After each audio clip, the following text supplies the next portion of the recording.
Qui seront les ou le méchant de Spider-Man Homecoming 2? Jusqu'à présent on pensait que le Scorpion serait le seul puisqu'il a été teasé dans la scène post-générique. Mais maintenant on en sait plus et il se pourrait carrément que le groupe de méchants les Sinister Six soit de la partie. Mais je vais m'expliquer. Tout d'abord, revenons sur ce que l'on sait. Mac Gargan alias le Scorpion a été teasé comme l'un des méchants dès le premier opus. Mais on a appris plus récemment que l'acteur Jake Gyllenhaal était en cours de négociation avec Sony pour jouer Mysterio, un autre méchant. Alors que ça soit cet acteur ou un autre, à la limite on s'en fiche un peu. Ce qui est important c'est que ça nous confirme que le personnage fait partie du film. On a appris juste après que le vautour grand méchant de Spider-Man Homecoming 1 signerait lui aussi son retour. Ça nous fait donc déjà 3 méchants de confirmés. Bon au début sur le papier je me suis dit ah merde, Sony n'a pas encore appris de ses erreurs et va nous remettre plusieurs méchants. Et ainsi réitérer Spider-Man 3 ou encore The Amazing Spider-Man 2 qui sont pour moi les plus mauvais films sur l'homme araignée et qui ont comme par hasard plusieurs méchants. Coïncidence, je pense pas mais venez me donner votre avis dans les commentaires. Sauf qu'en y réfléchissant, je me suis demandé si en fait Sony ne prévoyait pas de présenter les Sinister Six.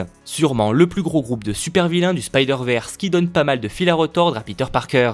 Et surprise ou pas, mais ces 3 personnages ont à un moment fait partie des Sinister Six dans les comics. De quoi vraiment se poser la question, s'agit-il d'une coïncidence ou pas? Et il serait de toute manière assez surprenant de proposer 3 méchants sans qu'ils fassent équipe au moins à un moment dans le film. Et encore je dis 3 méchants mais peut-être que d'autres plus secondaires se joindront à la team, histoire que ça fasse vrai groupe de vilains. De plus, ces divers personnages devaient tous être utilisés dans des projets avortés. Mysterio par exemple devait être le big méchant de Spider-Man 4 de Sam Raimi, et les Sinister Six devaient s'attaquer à l'homme araignée dans The Amazing Spider-Man 3. Bref, on les attendait et ils arrivent enfin, et ça c'est une bonne nouvelle. Comme j'imagine que vous ne les connaissez pas forcément, je vais revenir vite fait sur ces personnages, et surtout Mysterio. Aussi connu sous sa vraie identité comme Quentin Beck. Ce personnage a toujours voulu faire du cinéma, mais à cause de sa laideur, il n'a jamais réussi. Mysterio porte un bocal sur sa tête, ainsi qu'une cape fixée par des broches en forme d'œil. Il porte également des gants lanceurs de gaz et des chaussures rebondissantes. Et il n'a pas de pouvoir à proprement parler, il s'agit avant tout d'un illusionniste, qui utilise des effets spéciaux pour arriver à ses fins. Bref, grave de potentiel. Et surtout un méchant assez différent de ce qu'on a l'habitude de voir. En tout cas, ce Spider-Man Homecoming 2, qui aura sûrement donc un autre nom, s'annonce vraiment lourd.